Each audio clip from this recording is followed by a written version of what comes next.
धुनोतोद्वान्तं न स्तुलितदलितेन्दीवरवनो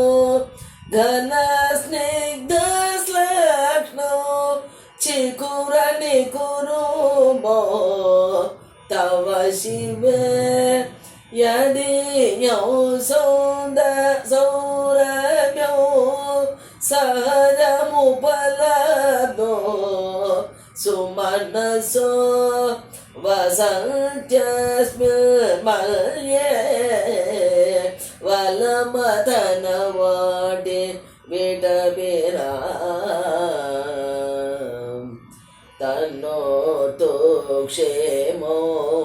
नस्तव वदन सौन्दर्यलहरी परिवाह स्रोतः सरणिरिवसे मल्तसरणिः वहन्ति सिन्दूरो प्रबलकबरी भारतिमिर द्विषावृन्दैः बलदे कृतमिव नवीनाककिरणो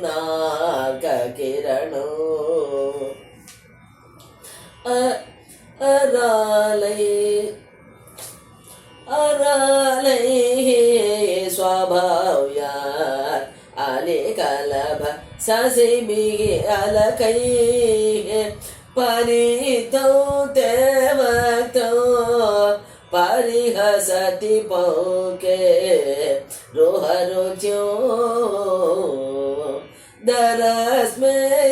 दरस्मेरेयस्मिन् दशन रुचि किञ्जल्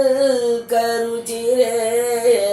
सुगन्धो माद्यन्ति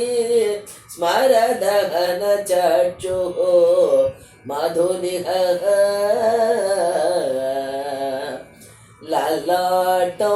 लावण्य द्योतिविमलमाभाति तव यत् द्वितीयो तन्मन्ये मकुटघटितो चन्द्रसकलो विपर्यासन्यासात् उभयमपि सम्भूय च मिथः सुधालेपस्योतिः परिणमधिराका हिमकरः भ्रुवो भोग्रे किञ्चित् भुवन भयभङ्ग व्यसनिनि त्वदीये नेत्रभ्यां मधुकररुचेभ्यां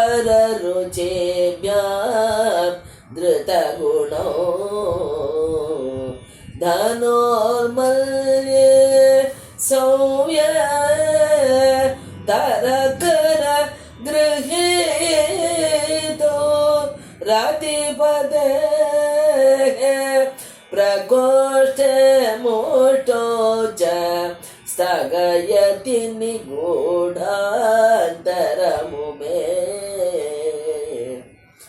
आहसूते सौम्यो तव नयनमकामकतय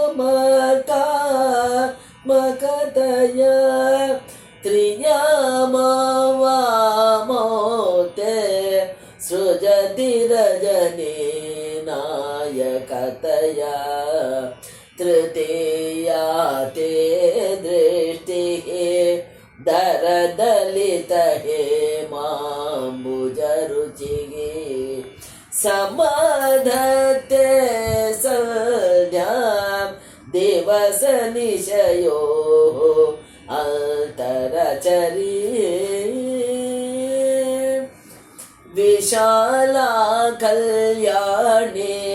स्फुटरुचिः अयोध्या कुवलयैः कृपाधारा धारा किमपि मधुरा आभोगवतिका अवन्ति